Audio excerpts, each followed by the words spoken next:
Beyond the Podium is sponsored by MD Anderson Cancer Center.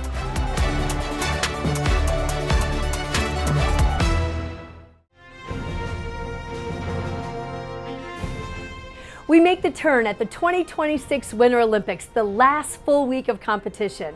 I'm Anne-Marie Tiernan, and you're watching Beyond the Podium. And we start with figure skating, and the U.S. team has been so strong. To Madison Chock and Evan Bates, taking silver in ice dancing. And don't forget, the U.S. has already won team gold in skating too. And now the spotlight is on the ladies, and one of the ladies who's skating for Team USA took a pretty unusual journey to get to these games. Matt Renew from Denver has been following the story of Alyssa Liu. Alyssa Liu, Anne-Marie, and what an unusual approach to these games. At 16, she competed in Beijing and then decided all that pressure was just too much, and she wanted to enjoy herself, be a kid, spend some time with her friends, walked away from skating. Getting away from that pressure must have worked, because now she's at these Olympics skating for gold.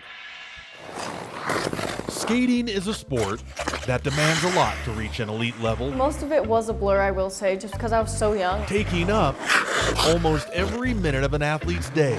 And for U.S. figure skater Alyssa Liu, that was just too much. I was traveling so much because of it, and I was starting to get sick of it. At 16, at the top of her sport after winning gold at the 2022 Olympics in Beijing, Alyssa walked away from skating and retired. I kind of just fell out of love with it, and I was like, after Olympics, I really want to quit. And that's exactly what I did. All so she could spend more time with family and friends. I was going to concerts, which I never could have done before. Doing all the things a teenager usually does. Hanging out, getting her driver's license. So I could drive myself around, drive my siblings, my friends around. I did a whole year at college and a little bit of the sophomore year as well. Living a normal life. That included learning to ski. I was skiing and I really enjoyed it, and I was like, I want to ski all the time. But it was that time on the slopes, or at least heading to the slopes, that got Alyssa thinking about coming back to skating. Skiing felt very similar to skating. You know, you're exhausted, your legs hurt, you're cold. That's like everything you feel when you're skating. And so I thought, well, if I enjoy skiing so much, there's no way I don't enjoy skating. Because in her mind, why drive hours to be cold on the snow when you can find a rink and be cold skating a little closer to home? It is so inconvenient to drive all the way to the mountains. When an ice rink, you could feel the exact same things that you feel when you're skiing on the rink. I would pick that. So Alyssa put those skates back on and got back on the ice. I love the arts, I love dancing, and I love music, and I love sports, and that's what figure skating is. So I kind of realized that. Better now, she says, than ever. I just felt stronger, you know, my balance is a lot better. Now, at 20, she's once again the #1 ranked female figure skater competing at the 2026 Winter Olympics. I am really excited for it because it's the biggest stage that you really get. Where she could earn another gold, and after having some fun, show the world all the work she's been up to. I put so much work into them, like costumes, choreography, and like just vibe of it. And I'm just really excited to display my art. So great to see Alyssa happy and finding an alternative to that pressure that so many athletes feel when they compete at the Olympics, a different approach that's clearly working. And she's learned to love skiing, because when she wasn't skating, she was skiing, but it was the length of time it took to get to that mountain that convinced her to get back to the rink because it was so much closer. Yeah, well, she got that comparison. And, you know, she really has been credited with the one who's leading the kindness and unity amongst the women on the team, kind of developing a sisterhood with the other ladies. And what a powerful team it is. The strongest that's gone to the Olympics in a long time, already showing how that's paying off. All right. Thank you, Matt. Longtime journalist Christine Brennan has covered 22 consecutive Olympic Games, her very first in 1984 in LA. I had a chance to catch up with Christine, and we talked mostly about figure skating and how the ladies that are on Team USA are very close, a true team. Let me tell you about the U.S. women's figure skating team, the 3 women who are going to be competing, and an anecdote that happened in St. Louis at the National Championships last month. So Alyssa Liu, who is the reigning world champ, and is the one who, as a youngster, 13, 14, won the national title, and then retired, and then unretired, and now she's back skating better than ever. She has skated, and she's done great. She's in first place. 1 skater left to go. Amber Glenn, the 26-year-old, at that point, 2-time national champ. Amber Glenn is out on the ice. There's one person who can beat Alyssa Liu, and that is Amber Glenn for those 4 minutes. Alyssa Liu does not go backstage the way they almost all do. Sometimes they want to put their earbuds in or their headphones on. They don't want to watch, right? They're nervous. Alyssa Liu stays there, actually just crouches down right in front of us on press row, right by the boards at the ice, and cheers for Amber Glenn, literally applauding and kind of moving around to make sure she can see every jump. And the entire 4 minutes, the biggest cheerleader for Amber Glenn is Alyssa Liu. And sure enough, Amber Glenn was the one to beat Alyssa Liu. What a statement. And they've talked about this. All 3 of them. Isabella Levito also is so happy. They're hugging and cheering. I have never seen anything quite like this in figure skating. This is the sport that gave us Tanya Nancy. And all joking aside, that was a terrible event where the associates of one person, obviously Tanya Harding, including Tanya, attacked and wanted to take out Nancy Kerrigan. Obviously, she came back for the performance of her life and recovered. Nancy Kerrigan did. That was, a long, long time, 1994. Now look at it. We are seeing these 3 who are really competitors, but there's so much more than that. The teamwork, the friendship, the love, they finish each other's sentences, they laugh at each other, they joke, and they cheer for one another. That is remarkable, and what a statement in our world, in our country right now, where everyone's at each other's throats.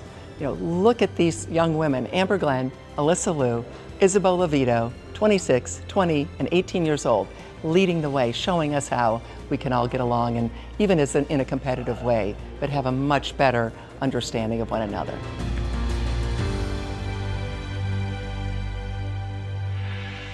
Most of the athletes here at the Games have a very busy schedule. They've got practice, they've got competition, they've got media.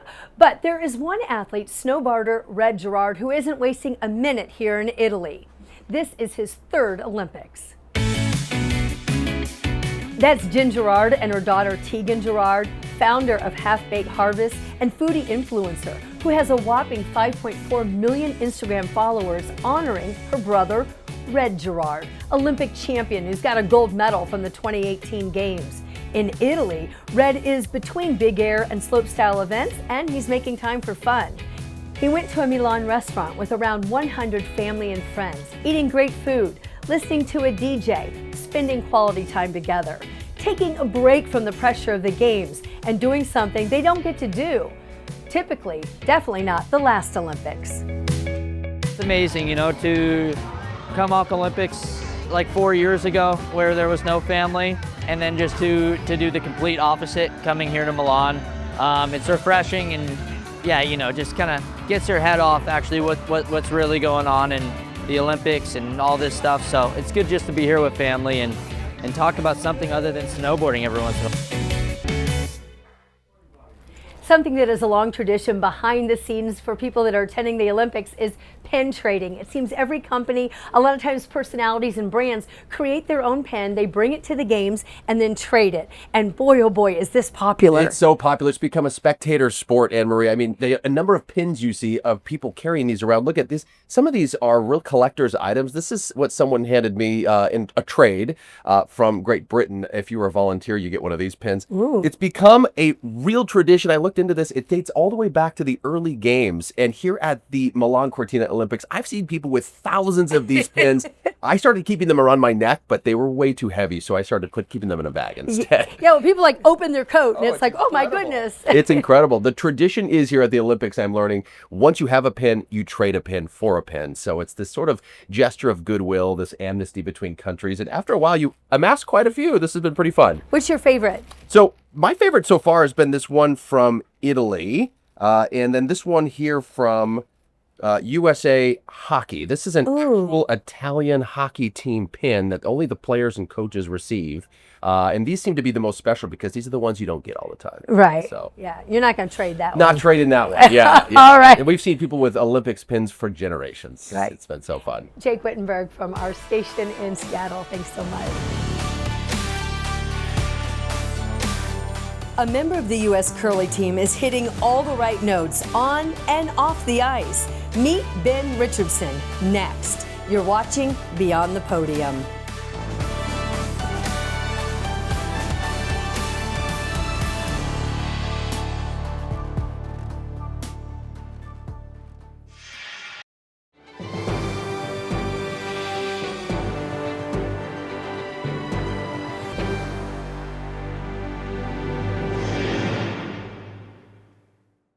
Let's talk about curling now. Chris Egan from Seattle has been following the curling team and some of the athletes for quite some time now, on and off the ice. Yeah, one of my favorite moments, Anne-Marie, I go back to 2018 Pyeongchang. I was there when Team Schuster made history. They won that gold medal. This year's team is Team Casper. Some great members on this team, including Ben Richardson. Grew up in the Pacific Northwest, lives in Minnesota, and went to college at the Cleveland Institute of Music.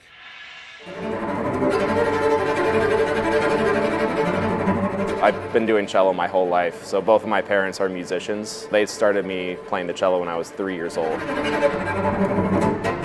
I love specifically the cello. So like they say, when you can like really master playing the cello, it's like you're speaking through your instrument. And so I've always loved that about the instrument. It's a lot of fun to play. Ben Richardson from Issaquah inherited his parents' musical talents as an accomplished cellist, but it was his grandma that helped him become an Olympian. My grandmother was from Canada. She was a competitive curler in like the 60s, and neither of my parents curled, but my grandmother literally just reached out to my mom one day and was like, hey, you know there's a curling club in Seattle. Why don't you take him there and just see like what he thinks? So Ben's mom took him to the Granite Curling Club when he was 13, and the concert cellist was hooked. You can be competitive with the cello, but it wasn't like the pure like outlet that I needed for competition. So then when I found curling, I was like, okay, this is it. Like this is where I can finally be competitive. Ben would quickly join forces with his U.S. Olympic teammate, Luke Violette. I've been playing with him for 10 years, and there's a reason that I've been playing with him for 10 years. He's a great competitor. From 2017 to 2020, Ben would win 4 national junior championships. In 2022, he would join Team Casper. You have to work at this sport just as hard as you would other sports. I mean, me and Luke and my teammates, we've all been working at this for pretty much our whole lives. Like we're putting in the work, doing everything we can with that Olympic goal in mind. And in December, Ben's Olympic dreams came true when Team Casper qualified for the Olympics. But Ben's not in Cortina just to enjoy the moment.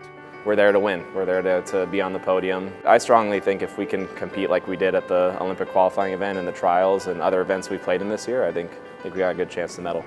Ben didn't pack the cello, but his time in concert halls has him ready for the Olympic stage. Any similarities with cello and curling? Yeah, you know, there totally is. It's performing at a high level, you know, like being able to perform under pressure. I sang and played cello in concerts with like 2,000, 3,000 people watching, so I just have to like embrace the nerves and just calm myself down, and then when I'm out there curling and at the trials in front of hundreds of people, it's the same thing, and I'm very thankful for that. Ben's girlfriend is Sarah Daniels. She is one of the top-ranked Canadian curlers, so when they're not at the Olympics, they're busy off doing mixed curling elsewhere. It just boggles my mind when I think of them trying to manage their work-life balance. Well, the balance is key, they say. You know, Ben plays the cello. There's another member of Team Casper, Luke Violette. He's a UW engineering major. He's a full-time engineer. He says a lot of people come up to him, Anne-Marie, and say, why are you an engineer? Why do you have to do engineering? He says, because I don't make a living curling. I need a full-time job. Show me the money. He needs the money. He gets the money from engineering. That also actually helps him with curling. Yeah, all right. Thank you so much, Chris. Blending Mother Nature with the city of Milan. An inside look at the vertical forest when Beyond the Podium returns.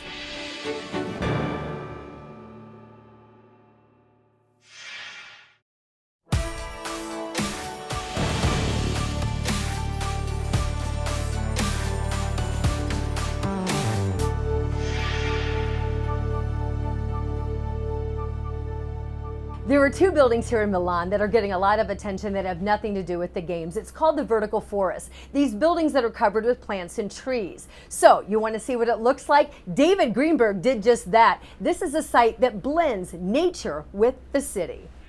Milan, Italy is filled with some amazing architecture that for more than a decade 15 years ago, I had the opportunity to design 2 towers.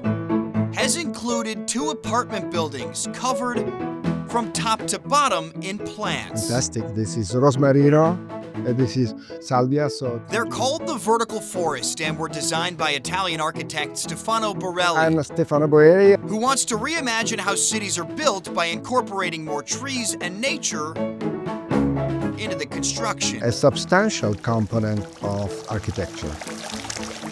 These 2 Milan apartment buildings have 20,000 plants and trees growing on them. More than 850 trees and 5,000 shrubs and a lot of different kind of plants, as you can see. Vegetation picked because they grow well with varying heat, moisture, and being planted on the side of a building. Specific humidity or the windy condition that you could have in a different part of the buildings.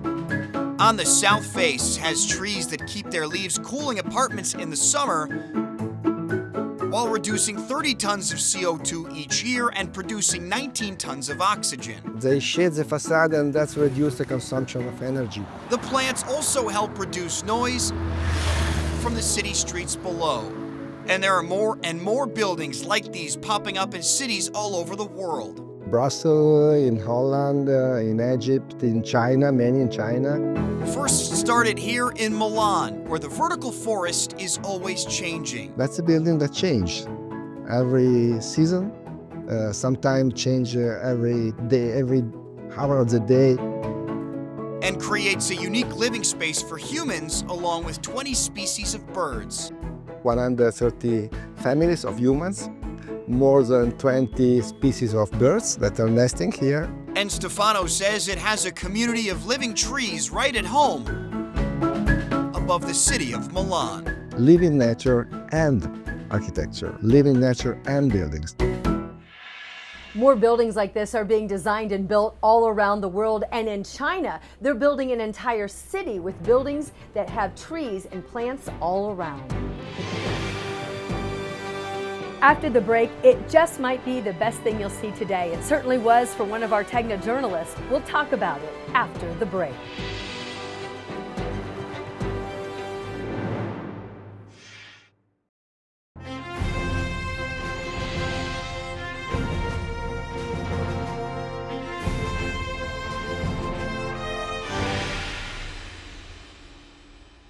Here in Italy, our Tegna journalists are working under the umbrella of NBC Olympics.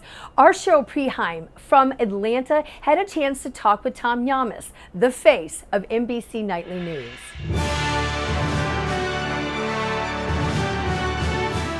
Here on the Nightly News set in Milan at the 2026 Games with NBC Nightly News anchor Tom Yamas. It's so good to see you. Hey, Cheryl, so great to be with you. And how about this view, huh? Beautiful Milan at night. You cannot beat this view. You see the entire city. It's so nice, and it just feels great to be out here. Lovely view, lovely time, and it's the Winter Olympics, right? Yeah. How's the trip been so far? It's been good. You know, I think Team USA is definitely getting a run for its money. There's a lot of countries that are really competing very well.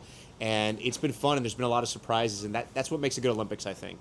You've covered almost every major event around the world. How does this experience compare to so many other things that you've done in your professional career? Yeah, I'll tell you and your viewers a little secret. The Olympics is kind of one of my favorite things to do because, you know, the news can be so difficult and so hard, and usually you're meeting people sometimes on the worst day of their life. Yeah. The Olympics are great because people are happy, they're exciting, there's wonderful stories to tell. Again, those surprises, you never know what's going to happen. And unlike other sporting events, people go to the arenas, and even though there's a rivalry, people are supporting each other. You're hearing languages from all over the world. People have traveled from all over the world. And those athletes, a lot of them have been training since they were little kids for this moment. It's just beautiful. Yeah, it really is the spirit of the Olympics, that moment in time where the world really, truly comes together, maybe more significant now than in a long time. Yeah, I mean, I think especially with what we do, do. The news is so heavy, especially at NBC News. We've been going through so much with Savannah and her family.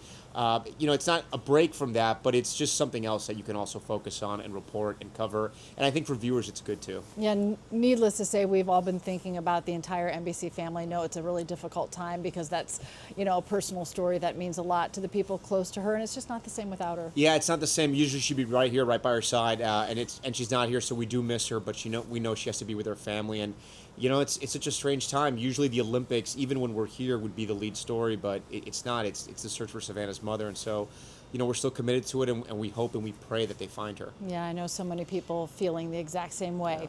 You've talked to so many Olympians, so many family members. What stories stand out to you? A couple good ones. Max Naumov, to me, has been just the essence of a champion, and I just, I'm going to tell my kids about Max Naumov because he's so incredible. He suffered so much in this last year, and to go out, and we were inside the arena when he did his routine, and it was perfect. It was flawless. So to have all that pressure, to know everything he's been through, to know that he was skating with his parents, that his parents were in his heart, and they were in the arena there with him, it's just such a beautiful story. And you think about a young man like that, and that's one of the best part about the Olympics, when they deliver, right? And he doesn't leave here with a medal, but he leaves here with so much more, I think.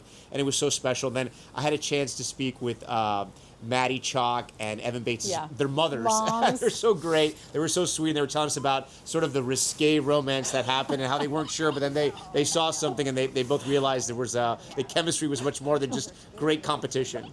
Yeah, and the mom said their future is golden, right? Yeah, it's so funny. They're so great. Men's hockey against Latvia, and there's so many Americans from all over the country that came here because you have the NHL players. Yeah. The whole team's NHL pros. That's awesome. That's exciting, and hopefully they win the gold. Do you ever look down and say, oh my gosh, where am I? Where am I? Because it's been Super Bowl, it's Olympics, NBA, All-Star Game. I mean, what a wild time. I was just in the White House interviewing the president. That's right. It's been three different time zones in a week. Yeah, it's been tough. I wake up. I don't know what time it is, and if we're late for something, we're scrambling, and I'm not sure what we're doing, but it's okay. It's part of the excitement of the job, and it's a blessing to have this job because we get to see so many great things. So it's okay.